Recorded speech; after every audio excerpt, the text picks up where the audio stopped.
Ma'am मैं आपसे जानना चाहूँगी स्किन केयर के लिए, एक अच्छी और हेल्दी स्किन के लिए और ग्लो स्किन के लिए लोग बहुत सारे नुस्खे अपनाते हैं। मैं आपसे ये जानना चाहूँगी एक ग्लो स्किन के लिए, अच्छी स्किन के लिए क्या ऐसी चीज़ें हैं जो नहीं करना चाहिए? स्किन जो है वो हमारे शरीर का सबसे बड़ा अंग है। उसके ऊपर बहुत सारी चीजों का अफेक्ट होता है, जैसे हार्मोन्स हैं या सीजनल चेंजेस हैं, आप क्या क्या प्रोडक्ट्स यूज करते हैं, आप कितना स्ट्रेस लेते हैं, आपका खान पान कैसा है, आपका सन एक्सपोजर कैसा है, आप क्या प्रोडक्ट्स यूज करते हैं, तो आपको क्या बीमारियां हैं, तो ये सारी चीजें हमें स्किन में अफेक्ट करती हैं। आजकल इंटरनेट के वजह से ट्विटर, फेसबुक, इंस्टाग्राम, बहुत सारे इन्फ्लुएंसर्स होते हैं जो आपको बताते हैं कि ये यूज कीजिए, वो यूज कीजिए, और उसके वजह से आपकी स्किन बेटर होने में मदद होती है। तो जैसे कॉमनली है बेसन है, दही है, या मुल्तानी मिट्टी है।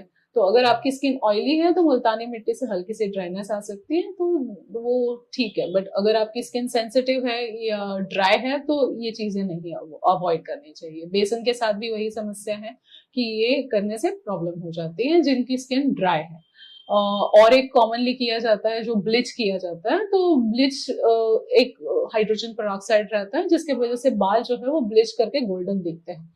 तो ये कॉन्सेंट्रेटेड केमिकल रहता है, हर किसी को ये सूट नहीं करता। बहुत बार क्या होता है, हम पार्लर की बहुत सारी प्रोसीजर्स कर लेते हैं या बहुत सारे एक्टिव्स यूज कर लेते हैं, तो कभी कभी इससे डार्कनेस हो सकती है।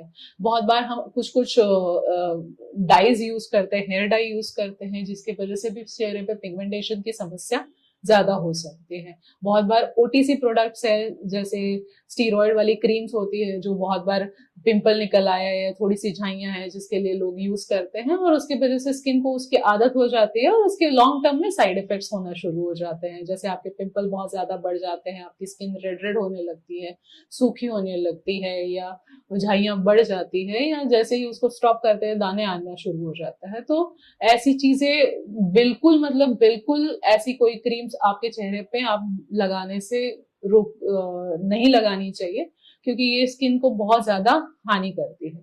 तो एक ग्लोई स्किन हर किसी को चाहिए रहती है, उसके लिए बेसिक स्किन केयर रूटीन्स हमने बहुत बार डिस्कस किया है। तो एक फेस वॉश, मॉइस्चराइजर और सनस्क्रीन। बहुत बार लोगों को लगता है कि उनकी स्किन ऑयली है तो उन्होंने मॉइस्चराइजर नहीं लगाना चाहिए, बट ऑयली स्किन को भी मॉइस्चराइजेशन की जरूरत होती है। तो उसके साथ सनस्क्रीन लगाना बहुत ज्यादा जरूरी है। 365 डेज आपने 2 बार कम से कम सनस्क्रीन लगाना चाहिए। कोई भी प्रोडक्ट्स जो है, आपकी स्किन की नीड क्या है, स्किन की टाइप्स क्या है, प्राइमरी कंसर्न क्या है। अगर आप स्किन के लिए, आपको बहुत ज्यादा पिंपल्स आ रहे हैं या हार्मोनल इश्यूज है या झाइयां हैं या सेंसिटिव स्किन है या और कोई स्किन की पिगमेंटेशन वाली बीमारियां हैं, तो उसका एक तो पहले तो प्रॉपर निदान होना जरूरी है। और ऐसी अगर आपको कोई भी समस्याएं हैं तो आप ये सारी चीजें करना अवॉइड कीजिए।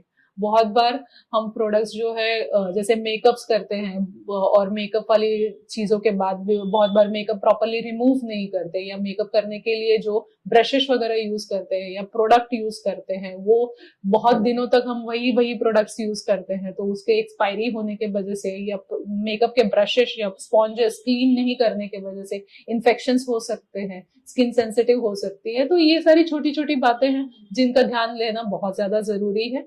और एक healthy proper skin, glowing skin के लिए एक प्रॉपर लाइफस्टाइल होना, डाइट आपका सही होना, एक्सरसाइज होना, या हरी सब्जियां, फल, पानी, ये सारी चीजें, स्ट्रेस कम होना, और बाकी आपको अगर कोई बीमारियां हैं तो उनका इलाज करना, और एक प्रॉपर स्किन केयर रूटीन करना। तो ये एक स्किन केयर एक जर्नी है, वो 1 डे की प्रोसेस नहीं है। उसमें आप धीरे धीरे धीरे धीरे आपको खुद को ये करेंगे तो उसमें आपको बेनिफिट होगा। दूसरा है कि मार्केट में बहुत सारे प्रोडक्ट्स अवेलेबल है, तो कंफ्यूजन हमेशा हो जाता है कि सीरम्स यूज करें, एक्टिव्स यूज करें, रेटिनॉइड्स यूज करें, बेंजाइल पेरोक्साइड यूज करें, सैलिसिलिक एसिड, ग्लाइकोलिक एसिड। तो इन सारे चीजों के इकट्ठे आपके स्किन के लिए जरूरत नहीं है, तो उसका कोई भी चीज कम कॉन्सेंट्रेशन में यूज कीजिए और थोड़े एरिया पे यूज कीजिए, डॉक्टर के सलाह से यूज कीजिए, और आपके स्किन के टाइप के हिसाब से यूज कीजिए। बहुत बहुत शुक्रिया तमाम जानकारी। Thank you very much.